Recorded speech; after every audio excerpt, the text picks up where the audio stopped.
describe the sampling distribution of p hat. Assume the size of the population is 20,000. And we have n is 300 and p is 0.4. So we have a couple of conditions here, right? Our sample that we've selected has to be less than 5% of the entire population. That's why they had to say the population was 20,000. So it is. 300 is less than 5% of 20,000. On the calculator, I just took 5% of 20,000 and I get 1,000. So if I had a sample of more than 1,000, particularly if it was much more than 1,000, I'd have to question the normality of my sampling distribution.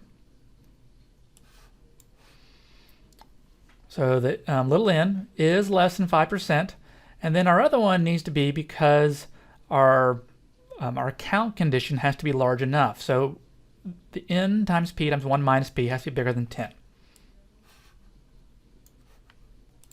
And it is. We have 300 times 0.4 times 1 minus 0.4, which is 72, which is certainly bigger than 10. So it is approximately normal because, let's make sure we don't mark the wrong one. That looks like it's right. Okay. Determine the mean of the sampling distribution of p hat. So recall that the mean of p hat is just our p, which is 0.4. Easy enough. So those two aren't too hard. This next one is a little tricky. It's a formula. So it's the square root of p times 1 minus p all over n.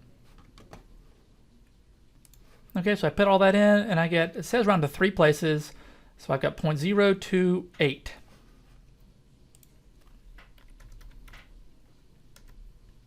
So I hope that helps.